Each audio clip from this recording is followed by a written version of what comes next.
تو پھر یہ تو تخمیس ہوئی نہ تسلیس۔ اب ظاہر ہے کہ واضح تسلیس سے یہ ایک بڑی ہی غلطی ہوئی ہے جو انہوں نے تخمیس کو تسلیس سمجھ لیا، مگر اب بھی یہ غلطی درست ہو سکتی ہے، اور جیسا کہ گزشتہ دنوں میں تسلیس کے لفظ کی نسبت سالوس تجویز کیا گیا تھا، اب بجائے سالوس کے تخمیس تجویز ہو سکتی ہے۔ غلطی کی اصلاح ضروری ہے، مگر افسوس کہ اس 5 پہلو والے خدا کی کچھ نہ کچھ مرمت ہی ہوتی رہتی ہے۔ اب خلاصہ کلام یہ کہ عیسائی مذہب توحید سے تہی دست اور محروم ہے، بلکہ ان لوگوں نے سچے خدا سے منہ پھیر کر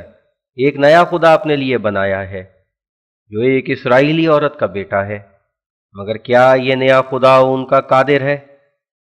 جیسا کہ اصلی خدا قادر ہے؟ اس بات کے فیصلے کے لیے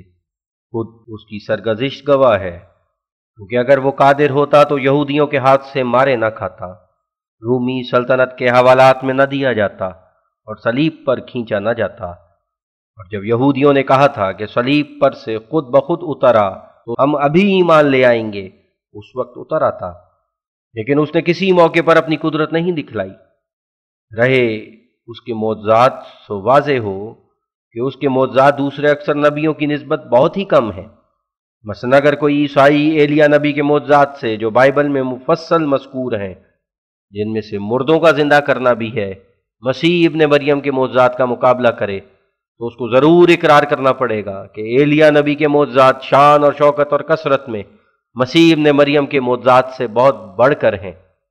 ہاں، انجیلوں میں بار بار اس معجزے کا ذکر ہے کہ یسوع مسیح مسروعون یعنی مرگی زدہ لوگوں میں سے جن نکالا کرتا تھا، اور یہ بڑا معجزہ اس کا شمار کیا گیا ہے۔ محققین کے نزدیک ایک ہنسی کی جگہ ہے۔ آج کل کی تحقیقات سے ثابت ہے کہ مرض سرا ذوف دماغ کی وجہ سے پیدا ہوتی ہے، یا بعض اوقات کوئی رسولی دماغ میں پیدا ہو جاتی ہے، اور بعض دفعہ کسی اور مرض کا یہ عرض ہوتی ہے۔ لیکن ان تمام محققین نے کہیں نہیں لکھا کہ اس مرض کا سبب جن بھی ہوا کرتے ہیں۔ قرآن شریف کا حضرت مسیح ابن مریم پر یہ بھی احسان ہے کہ اس کے بعض معجزات کا ذکر تو کیا، لیکن یہ نہیں لکھا کہ وہ مرگی زدہ بیماروں میں سے جن بھی نکالا کرتا تھا۔ اور قرآن شریف میں حضرت مسیح ابن مریم کے معجزات کا ذکر اس غرض سے نہیں ہے کہ اس سے معجزات زیادہ ہوئے ہیں، بلکہ اس غرض سے ہے کہ یہودی اس کے معجزات سے قطعاً منکر تھے اور اس کو فریبی اور مکار کہتے تھے۔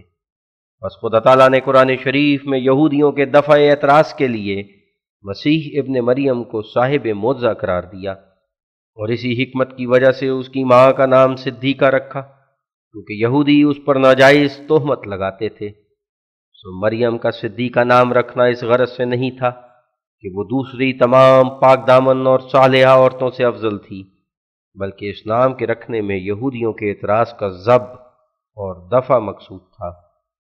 اسی طرح جو احادیث میں لکھا گیا کہ عیسیٰ اور اس کی ماں مس شیطان سے پاک تھے، اس قول کے یہ معنی نہیں ہے کہ دوسرے نبی مس شیطان سے پاک نہیں تھے، بلکہ غرض یہ تھی کہ نعوذ باللہ جو حضرت مسیح پر ولادت ناجائز کا الزام لگایا گیا تھا اور حضرت مریم کو ناپاک عورت قرار دیا گیا تھا، اس کلمہ میں اس کا رد مقصود ہے۔ ایسا ہی حضرت مسیح کی پیدائش بھی کوئی ایسا امر نہیں ہے جس سے ان کی خدائی مستنبت ہو سکے۔ اسی دھوکے کے دور کرنے کے لیے قرآن شریف اور انجیل میں حضرت عیسیٰ اور یحییٰ کی ولادت کا قصہ ایک ہی جگہ بیان کیا گیا ہے۔ پڑھنے والا سمجھ لے کہ دونوں ولادتیں اگرچہ بطور خارق عادت ہیں، لیکن ان سے کوئی خدا نہیں بن سکتا، ورنہ چاہیے کہ یحییٰ بھی جس کا عیسائی یوحنا نام رکھتے ہیں خدا ہو، بلکہ یہ دونوں امر اس بات کی طرف اشارہ تھا کہ نبوت اسرائیلی خاندان میں سے جاتی رہے گی، یعنی جب کہ یسوع مسیح کا باپ بنی اسرائیل میں سے نہ ہوا اور یحییٰ کی ماں اور باپ اس لائق نہ ٹھہرے کہ اپنے نطفے سے بچہ پیدا کر سکیں، تو یہ دونوں بنی اسرائیلی سلسلے سے خارج ہو گئے، اور یہ آئندہ ارادہ الہی کے لیے ایک اشارہ قرار پا گیا کہ وہ نبوت کو دوسرے خاندان میں منتقل کرے گا۔ ظاہر ہے کہ حضرت عیسیٰ کا کوئی بنی اسرائیلی باپ نہیں ہے، بس وہ بنی اسرائیل میں سے کیوں کر ہو سکتا ہے؟ لہذا اس کا وجود اسرائیلی سلسلے کے دائمی نبوت کی نفی کرتا ہے۔ ایسا ہی یوحنا یعنی یحییٰ اپنے ماں باپ کے گواہ میں سے نہیں ہے، سو وہ بھی اسی کی طرف اشارہ ہے۔ اس تمام تحقیق سے ظاہر ہے کہ مسیح کے کسی معجزے یا طرز ولادت میں کوئی ایسا عجوبہ نہیں کہ وہ اس کی خدائی پر دلالت کرے۔ کسی امر کی طرف اشارہ کرنے کے لیے خدا تعالیٰ نے مسیح کی ولادت کے ذکر کے ساتھ یحییٰ کی ولادت کا ذکر کر دیا، تا معلوم ہو کہ جیسا کہ یحییٰ کی خارق عادت ولادت ان کو انسان ہونے سے باہر نہیں لے جاتی، ایسا ہی مسیح ابن مریم کی ولادت اس کو خدا نہیں بناتی۔ یہ تو ظاہر ہے کہ یوحنا کی ولادت حضرت عیسیٰ کی ولادت سے کوئی کم عجیب تر نہیں، بلکہ حضرت عیسیٰ میں صرف باپ کی طرف میں ایک خارق عادت امر ہے، اور حضرت یحییٰ میں ماں اور باپ دونوں کی طرف میں خارق عادت امر ہے۔ اور اس کے ساتھ یہ بھی ہے کہ حضرت یحییٰ کی پیدائش کا نشان بہت صاف رہا ہے، کیونکہ ان کی ماں پر کوئی ناجائز تہمت نہیں لگائی گئی، اور بوجہ اس کے کہ وہ بانجھ تھیں تہمت کا کوئی محل بھی نہیں تھا، لیکن حضرت مریم پر تہمت لگائی گئی، اور اس تہمت نے حضرت عیسیٰ کی ولادت کے عجوبہ کو خاک میں ملا دیا۔ مگر اس تہمت میں صرف یہودیوں کا قصور نہیں، بلکہ خود حضرت مریم سے ایک بڑی بھاری غلطی ہوئی جس نے یہود کو تہمت کا موقع دیا، اور وہ یہ کہ جب اس نے اپنے کشف میں فرشتے کو دیکھا اور فرشتے نے اس کو حاملہ ہونے کی بشارت دی، تو مریم نے عمدن اپنے خواب کو چھپایا اور کسی کے پاس اس کو ظاہر نہ کیا، کیونکہ اس کی ماں اور باپ دونوں نے اس کو بیت المقدس کی نظر کیا تھا، تا وہ ہمیشہ تارکہ رہ کر بیت المقدس کی خدمت میں مشغول رہے اور کبھی خاوند نہ کرے، اور بتول کا لقب اس کو دیا گیا، اور اس نے آپ بھی یہی عہد کیا تھا کہ خاوند نہیں کرے گی اور بیت المقدس میں رہے گی۔ اب اس خواب کے دیکھنے سے اس کو یہ خوف پیدا ہوا کہ اگر میں لوگوں کے پاس یہ ظاہر کرتی ہوں کہ فرشتے نے مجھے یہ بشارت دی ہے کہ تیرے لڑکا پیدا ہوگا، تو لوگ یہ سمجھیں گے کہ یہ خاوند کرنا چاہتی ہے، اس لیے وہ اس خواب کو اندر ہی اندر دبا گئی، لیکن وہ خواب سچی تھی، اور ساتھ ہی اس کے حمل ہو گیا، جس سے مریم مدت تک بے خبر رہی۔ جب 5واں مہینہ حمل پر گزرا، تب یہ چرچا پھیل گیا کہ مریم کو حمل ہے، اور اس وقت لوگوں کو خواب سنا دی، لیکن اس وقت سنانا بے فائدہ تھا۔ آخر بزرگوں نے پردہ پوشی کے طور پر یوسف نام ایک شخص سے اس کا نکاح کر دیا، اس طرح پر یہ نشان مقدر ہو گیا۔ رہی حضرت مسیح کی پیش گوئیاں، بس وہ تو ایسی ہیں کہ اب تک یہودی اس پر ہنسی کرتے ہیں، کیونکہ ایسی باتیں کہ زلزلے آئیں گے، قحط پڑیں گے، لڑائیاں ہوں گی، عادت میں داخل ہیں اور ہمیشہ ہوتی رہتی ہیں، اور نیز یہودی کہتے ہیں کہ ان کی کوئی بات جو پیش گوئی کے رنگ میں تھی سچی نہیں نکلی، چنانچہ یہ اعتراض ان کے اب تک لا ینحل چلے آتے ہیں۔ حضرت عیسیٰ نے 12 حواریوں کو جو ان کے سامنے موجود تھے بہشت کا وعدہ دیا تھا، بلکہ ان کے لیے 12 تخت تجویز کیے تھے، لیکن آخر کار 12 میں سے 11 رہ گئے، اور 12واں حواری جو یہودا اسکریوتی تھا وہ مرتد ہو گیا، اور 30 روپیہ لے کر حضرت عیسیٰ کو اس نے گرفتار کرا دیا۔ اگر یہ پیشگوئی خدا کی طرف سے ہوتی تو یہودا مرتد نہ ہوتا۔ ایسا ہی ان کا یہ بھی اعتراض ہے کہ ان کی یہ پیشگوئی کہ ابھی اس زمانے کے لوگ زندہ ہوں گے کہ میں واپس آ جاؤں گا، یہ پیشگوئی بھی بڑی صفائی سے خطا گئی، کیونکہ 1900 برس گزر گئے اور اس زمانے کے لوگ مدت ہوئی کہ مر کھپ گئے، لیکن وہ واپس نہیں آئے۔ غرض ان تمام باتوں سے ظاہر ہے کہ مسیح ہرگز کسی بات پر قادر نہیں تھا، صرف ایک عاجز انسان تھا اور انسانی ذوف اور لا علمی اپنے اندر رکھتا تھا، اور انجیل سے ظاہر ہے کہ اس کو غیب کا علم ہرگز نہیں تھا، کیونکہ وہ ایک انجیر کے درخت کی طرف پھل کھانے گیا اور اس کو معلوم نہ ہوا کہ اس پر کوئی پھل نہیں ہے، اور وہ خود اقرار کرتا ہے کہ قیامت کی خبر مجھے معلوم نہیں۔ بس اگر وہ خدا ہوتا تو ضرور قیامت کا علم اس کو ہونا چاہیے تھا۔ اسی طرح کوئی صفت الوہیت اس میں موجود نہیں تھی، اور کوئی ایسی بات اس میں نہیں تھی کہ دوسروں میں نہ پائی جائے۔ عیسائیوں کو اقرار ہے کہ وہ مر بھی گیا، بس کیسا بدقسمت وہ فرقہ ہے جس کا خدا مر جائے۔ یہ کہنا کہ پھر وہ زندہ ہو گیا تھا کوئی تسلی کی بات نہیں۔ جس نے مر کر ثابت کر دیا کہ وہ مر بھی سکتا ہے، اس کی زندگی کا کیا اعتبار؟ اس تمام تحقیق سے ظاہر ہے کہ موجودہ مذہب عیسائیوں کا ہرگز خدا تعالیٰ کی طرف سے نہیں ہے، کیونکہ جس کو انہوں نے خدا قرار دیا ہے وہ کسی طرح خدا نہیں ہو سکتا۔ خدا پر ہرگز موت نہیں آ سکتی اور نہ وہ علم غیب سے محروم ہو سکتا ہے۔ اب ہم اسی پیمانے سے آریہ مذہب کو ناپنا چاہتے ہیں کہ آیا وہ سچے اور کامل اور واحد لا شریک خدا کو مانتے ہیں یا اس سے برگشتہ ہیں؟ بس واضح ہو کہ اول علامت خدا شناسی کی توحید ہے، یعنی خدا کو اس کی ذات میں اور صفات میں ایک ماننا اور کسی خوبی میں اس کا کوئی شریک قرار نہ دینا۔ لیکن ظاہر ہے کہ آریہ سماجی لوگ ذرے ذرے کو خدا تعالیٰ کی ازلیت کی صفت میں شریک قرار دیتے ہیں۔ حاشیہ: یہ اعتراض نہیں ہو سکتا کہ مسلمان بھی انسانی ارواح کو ابدی قرار دیتے ہیں، کیونکہ قرآن شریف یہ نہیں سکھلاتا کہ انسانی ارواح اپنی ذات کے تقاضا سے ابدی ہیں، بلکہ وہ یہ سکھلاتا ہے کہ یہ ابدیت انسانی روح کے لیے محض عطیہ الہی ہے، ورنہ انسانی روح بھی دوسرے حیوانات کی روحوں کی طرح قابل فنا ہے۔ حاشیہ ختم۔ اور جس طرح خدا تعالیٰ اپنے وجود اور ہستی میں کسی خالق کا محتاج نہیں، اسی طرح ان کے نزدیک جیو یعنی روح اور پرمانو یعنی ذرات اجسام بھی اپنے وجود اور ہستی میں کسی خالق کی طرف محتاج نہیں، بلکہ اپنی تمام قوتوں کے ساتھ قدیم اور انادی ہیں اور اپنے اپنے وجود کے آپ ہی خدا ہیں۔ اب ظاہر ہے کہ اس عقیدے کے روح سے نہ خدا کی توحید باقی رہتی ہے، نہ اس کی عظمت میں سے کچھ باقی رہ سکتا ہے، بلکہ اس صورت میں اس کی شناخت پر کوئی دلیل بھی قائم نہیں ہو سکتی، کیونکہ صانع اپنے مصنوعات سے ہی شناخت ہوتا ہے۔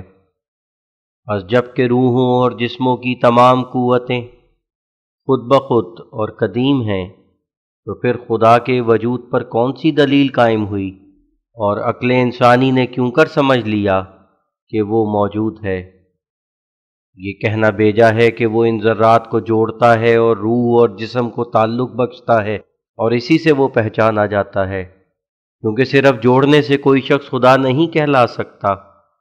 وجہ یہ ہے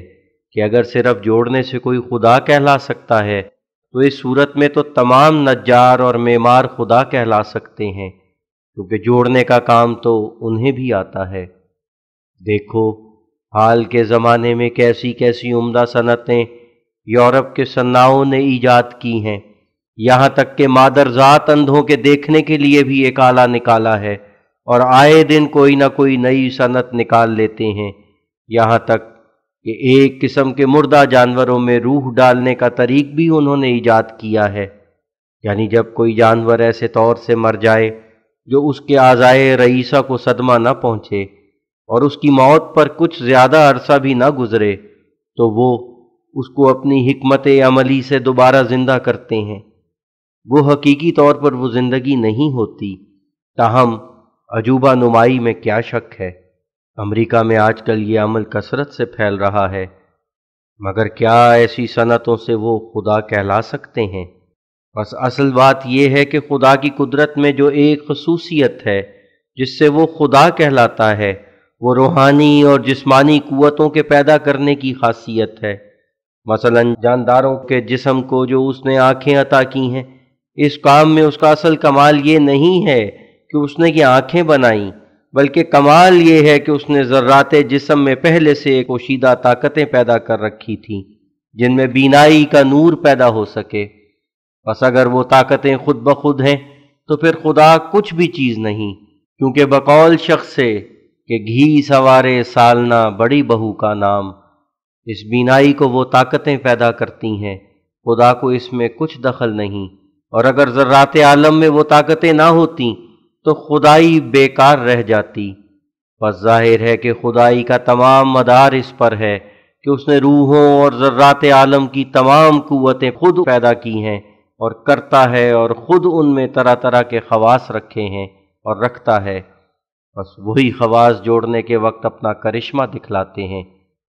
اور اسی وجہ سے خدا کے ساتھ کوئی موجد برابر نہیں ہو سکتا، کیونکہ گو کوئی شخص ریل کا موجد ہو یا تار کا یا فوٹوگراف کا یا پریس کا یا کسی اور صنعت کا، اس کو اقرار کرنا پڑتا ہے کہ وہ ان قوتوں کا موجد نہیں جن قوتوں کے استعمال سے وہ کسی صنعت کو تیار کرتا ہے، بلکہ یہ تمام موجد بنی بنائی قوتوں سے کام لیتے ہیں، جیسا کہ انجن چلانے میں بھاپ کی طاقتوں سے کام لیا جاتا ہے۔ بس فرق یہی ہے کہ خدا نے عنصر وغیرہ میں یہ طاقتیں خود پیدا کی ہیں، مگر یہ لوگ خود طاقتیں اور قوتیں پیدا نہیں کر سکتے۔ بس جب تک خدا کو ذرات عالم اور ارواح کی تمام قوتوں کا موجد نہ ٹھہرایا جائے، تب تک خدائی اس کی ہرگز ثابت نہیں ہو سکتی، اور اس صورت میں اس کا درجہ ایک معمار یا نجار یا حداد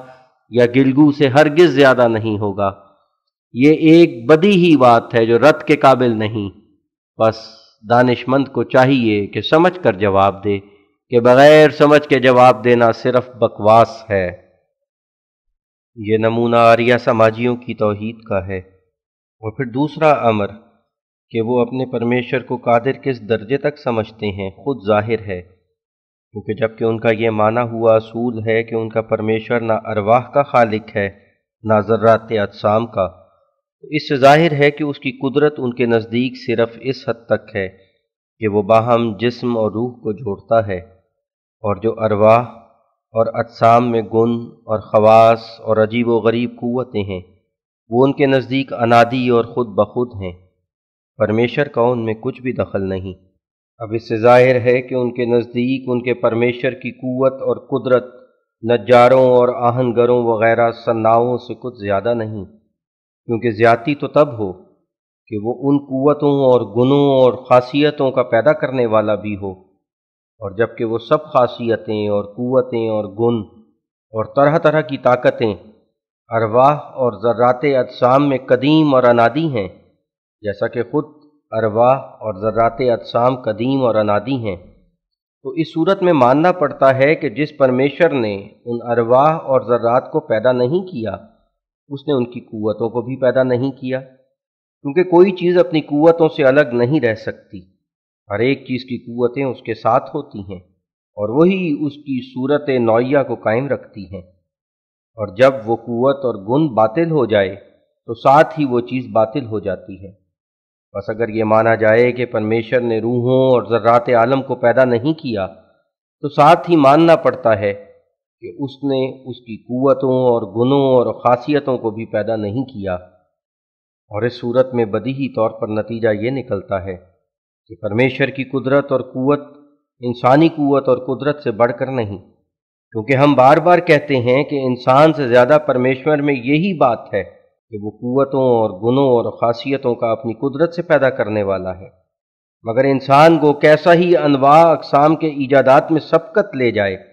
مگر وہ قوتوں اور گنوں اور خاصیتوں کو اپنے مطلب کے موافق ارواح اور اجسام میں پیدا نہیں کر سکتا۔ ہاں، جو خدا کی طرف سے پہلے ہی سے قوتیں اور گن اور خاصیتیں موجود ہیں ان سے کام لیتا ہے، مگر خدا نے انسانوں میں جس مطلب کا ارادہ کیا ہے پہلے سے اس مطلب کی تکمیل کے لیے تمام قوتیں خود پیدا کر رکھی ہیں۔ مثلا انسانی روحوں میں ایک قوت عشقی موجود ہے، اور گو کوئی انسان اپنی غلطی سے دوسرے سے محبت کرے اور اپنے عشق کا محل کسی اور کو ٹھہراوے، لیکن عقل سلیم بڑی آسانی سے سمجھ سکتی ہے کہ یہ قوت عشقی اس لیے روح میں رکھی گئی ہے کہ تا وہ اپنے محبوب حقیقی سے جو اس کا خدا ہے اپنے سارے دل اور اپنی ساری طاقت اور سارے جوش سے پیار کرے۔ بس کیا ہم کہہ سکتے ہیں کہ یہ قوت عشقی جو انسانی روح میں موجود ہے، جس کی موجیں ناپیدا کنار ہیں اور جس کے کمال تموج کے وقت انسان اپنی جان سے بھی دستبردار ہونے کو تیار ہوتا ہے، یہ خود بخود روح میں قدیم سے ہے؟ ہرگز نہیں۔ اگر خدا نے انسان اور اپنی ذات میں عاشقانہ رشتہ قائم کرنے کے لیے روح میں خود قوت عشقی پیدا کر کے یہ رشتہ آپ پیدا نہیں کیا، تو گویا یہ امر اتفاقی ہے